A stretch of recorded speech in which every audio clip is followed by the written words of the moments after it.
So, maligayang pagbati sa ating mga kapadyak. Shoutout na pala kay Bob Agla sa Borongan Fog Bikers. Shoutout sa inyong lahat. Yung mga assassin natin dyan, yung mga ano natin dyan, yung mga pros natin dyan. Shoutout sa inyong lahat. Babalik muli tayo ngayon sa aking channel at like and subscribe to my videos. At ma-appreciate ko yan sobra.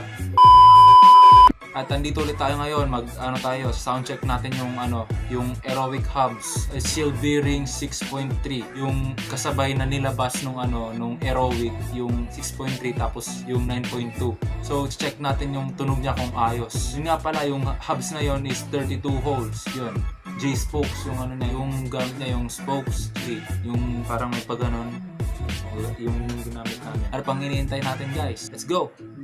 So guys, yan as you can see, naka-alivio ako ng speed. Sa hulihan pa lang yung nakabit ko, hindi ko pa isinama yung sa harap. Yung nandito sa harap, yung stock pa rin. Itong hubs na to, yung stock is 36 holes.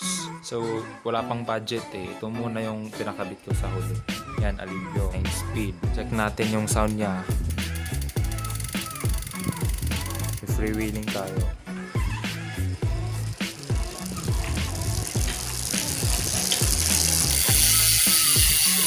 Damn, ingay. Solid, smooth na smooth.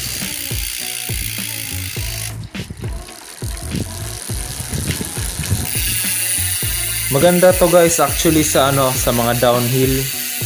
Kung gusto niyo yung napaka-ingay nung tunog, ratchet type. O recommend to. Itong budget friendly na Aerowick 6.3 sealed bearing hubs. Salamat ulit dun sa shop na Ride Bike PH at hindi niya tayo binigo sa product nila.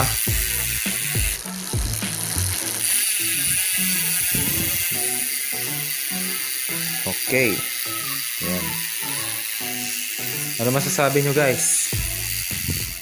So guys, nakita naman diba yung performance ng Aerowick 6.3 sealed bearing hubs. Andun naman sa video yung ingay niya. Diba? Ano masasabi niyo tungkol doon? So comment down below. Don't forget to like and subscribe to my channel. And for my videos also, and click that notification bell for more updates on my videos. Guys, sa paglaganap ng COVID-19 ngayon, mga kapadyak, ride safe mga kapadyak. Huwag niyo malilimutan mag-take ng vitamins. At keep your exercise get going. So guys, that's it this night and I hope may natulong yung video ko sa inyo yung pag-soundcheck natin kanina. Thanks for watching. Magandang gabi. Good night. Sleep well. Sweet dreams.